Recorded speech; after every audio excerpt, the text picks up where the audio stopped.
ওই আরিসা ঘাটের ভিতরে বাস পড়ে গেল, শিশু বাচ্চা কান্না করে, আমি কাকে আম্মু বলে ডাকবো, কাকে আমি আব্বু বলে ডাকবো। ওই সৌদি আরবে গেছে নোয়াখালীর এক ফ্যামিলি, বাচ্চা নিয়ে অ্যাক্সিডেন্ট হইয়া সব মারা গেছে, মা মারা গেছে, বাবা মারা গেছে, 3 সন্তানের 2টাই মারা গেছে, একটা ছোট মেয়ে বেঁচে আছে। ওরে ঢাকা নিয়ে আসছে বাড়িতে। তোমার আব্বা আম্মা কোথায় জানো? সৌদি আরবে অ্যাক্সিডেন্ট হয়েছে না, চিকিৎসা হচ্ছে। মরে গেছে বলে নাই। যখন দেখা গেল লাশ আনতে পারে না, অনেক প্রসেসিং, অনেক টাকা পারে না, ওখানে দাফন করেছে। শেষ পর্যন্ত মেয়েটারে বসে দিন বলছে রোজার মাঝে, ও মা তোর আব্বা আম্মার বেঁচে নাই, সব দাফন হয়ে গেছে। মিডিয়ায় যারা দেখছো, ফেসবুক চালাও, ওই মেয়েটা হাউমাউ করে কাঁদছে, আমি মা ছাড়া কেমনে বেঁচে থাকবো, বাবার আদর ছাড়া কেমনে চলবো, আমি কাকে মা বলে ডাকবো, কাকে বাবা বলে ডাকবো। এখানে কত আল্লাহর বান্দা আছেন, মা নাই বাবাও নাই, আমার মায়ার নবীও বড় ইতিম, দুনিয়াতে আসিয়া বাবার চেহারাও দেখতে পারে না। 6 বছরে মা হারালেন, আমার নবীও কাঁদেন। আম্মা জান আয়েশা রাদিয়াল্লাহু আনহা বলেন, ইয়া রাসূলুল্লাহ, আপনি মাঝে মাঝে আমার রুমের মধ্যে বসে বসে কান্না করেন কেন? রহমতের নবী বলেন, ও আয়েশা, আমার 2টা কথা যদি মনে পড়ে আমি চোখের পানি আর রাখতে পারি না। এক, আমার জীবনে দুঃখের সময় আমি দুনিয়াতে আইসা বাবার চেহারা দেখতে পারি নাই, 6 বছরে মা হারাইছি। এক সময় আরবের মানুষ আমার বিরোধিতা করতে করতে আমার রাস্তায় কাটা দিত, সেই সময় আমার একমাত্র আপন ছিল খাদিজা নামের বিবি। আল্লাহ রাব্বুল আলামিন এত দয়াময়, রাসূল বলতেছেন কেউ যদি এশার নামাজ পড়ে ঘুমায় যায়, কোন নামাজ? এশার নামাজ পড়ে যদি ঘুমায় যায়, আবার ঘুম থেকে উঠে যদি ফজরের নামাজ আদায় করে, ঘুমাইয়া যেই সময়টা কাটাইলো ওই সময়টাও নেকের পাল্লায় ওজন করা হবে।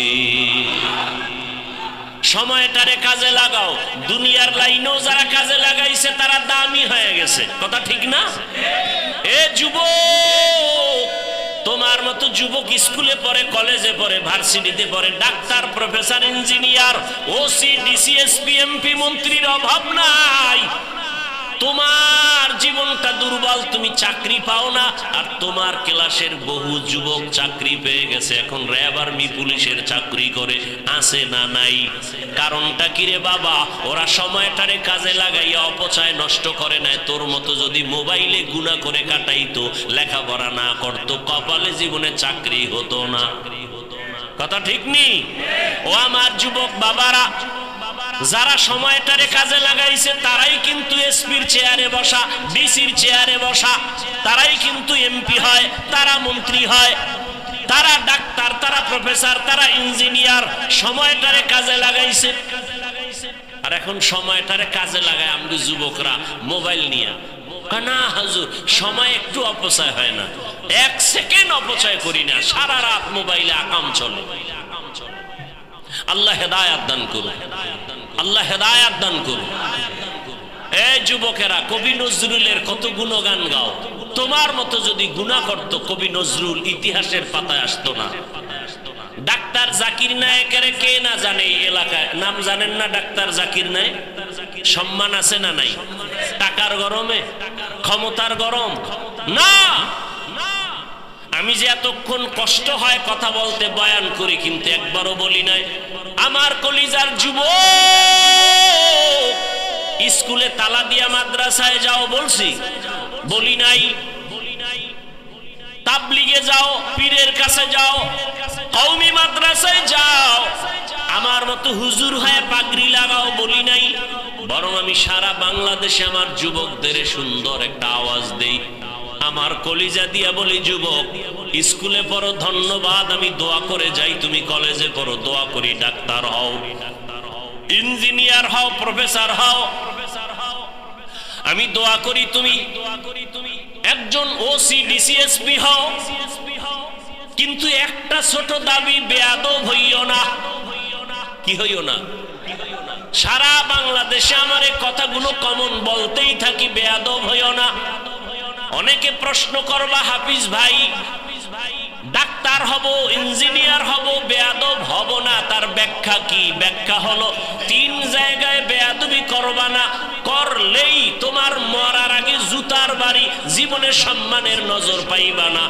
1 নাম্বার জায়গা মা বাবার দোয়া, 2 নাম্বার জায়গা শিক্ষকের দোয়া, 3 নাম্বার জায়গা উলামায়ে কেরামের দোয়া।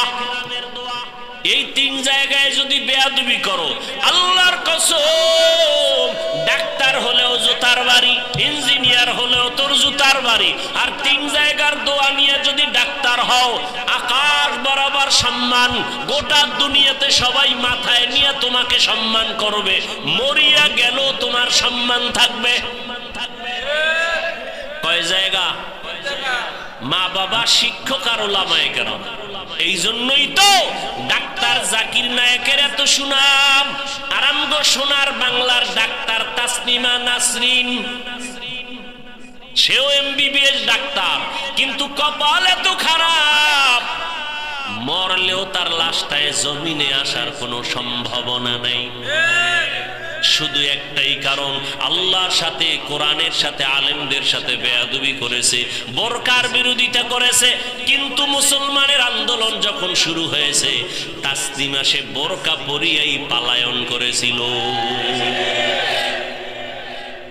এর নাম কপাল। ডাক্তার হও, বেয়াদব হয় না, ইঞ্জিনিয়ার হও, বেয়াদব হয় না, মা বাবার অভিশাপ নিও না, শিক্ষকের বদদোয়া নিও না, আলেমদের বদদোয়া নিও না, কপাল পুড়ে যাবে মরার আগেই।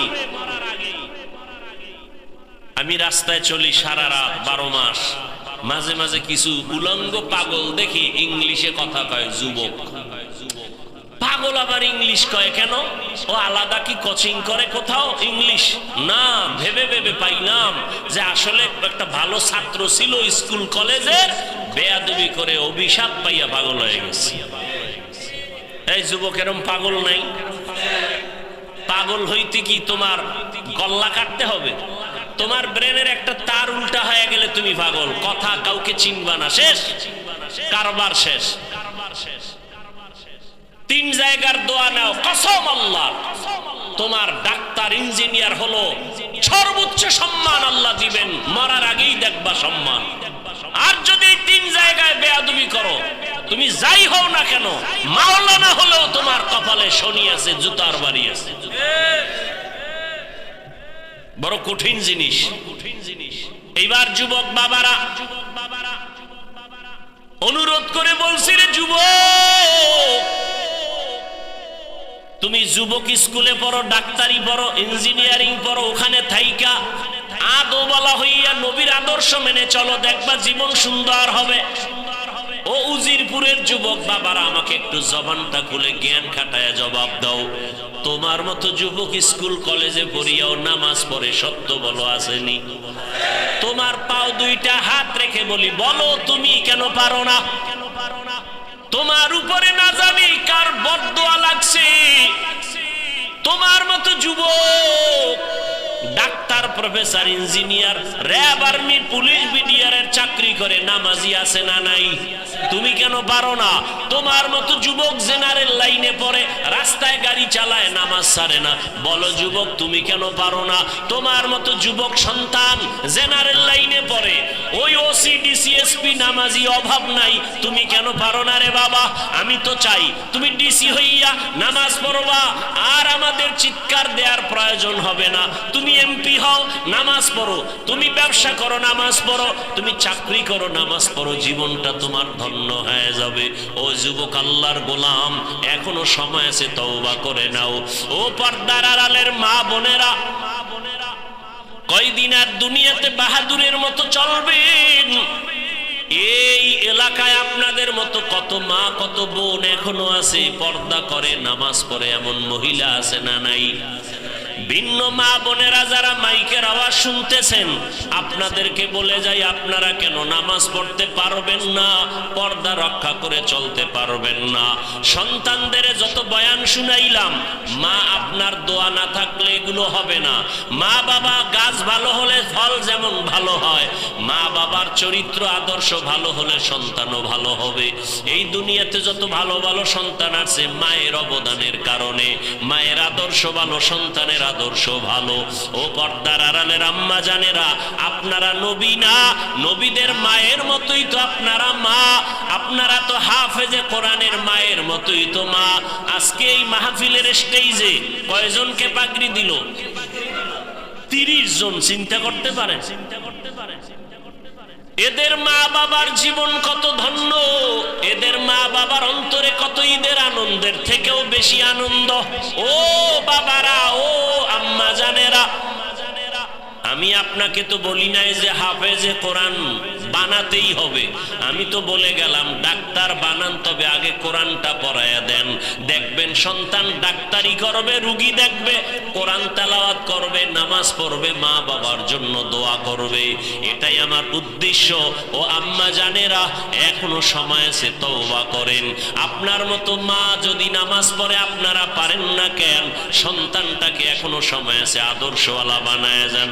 সন্তানকে যদি ভালো বানায় যেতে পারেন, এক সময় সন্তান দোয়া করবে, আমার আব্বা আম্মার কারণে আমি ডাক্তার হইয়াও কোরআন পড়া ভুলি নাই, নামাজ ছাড়ি নাই। মা বাবার আদর্শ ভালো ছিল, কখনো মা বাবা মোবাইলে উল্টা পাল্টা করে নাই, সময় নষ্ট করে নাই। আমার মা বাবা মিলেমিশে চলতো, কখনো ঝগড়া করে নাই। আর মা বাবারা যদি আপনারা পরস্পরে আদর্শ নষ্ট করে চলেন, সন্তান যদি খারাপ হয়, এক সময় ধিক্কার দিয়া বলবে আমার মা বাবার আদর্শ খারাপ ছিল, এজন্য আমরা ভালো হতে পারি নাই। মা বাবাকে গালি দিত, বাবায় মাকে গালি দিত, বলবে না? মা বাবা মোবাইল নিয়ে পড়ে থাকতো, বাবায় বেগানার দিকে তাকাইতো, মা ভিন পুরুষ নিয়ে চলাফেরা করত। আমার মা বাবার কারণে আমি ভালো হতে পারি নাই। মা বাবা নামাজের কথা বলে নাই, নিজেরাও নামাজ পড়ে নাই। মা বাবা আমাকে আদর্শ শিখায় নাই, নিজেরাও আদর্শের উপরে চলে নাই। এমন অভিশপ্ত যদি না চান, তাহলে এখনো সময় আছে, তওবা করেন। যুবকদেরও বলি তওবা করো, বৃদ্ধ বাবাজিদেরকেও বলবো তওবা করেন। আল্লাহর কাছে এখনো সময় আছে।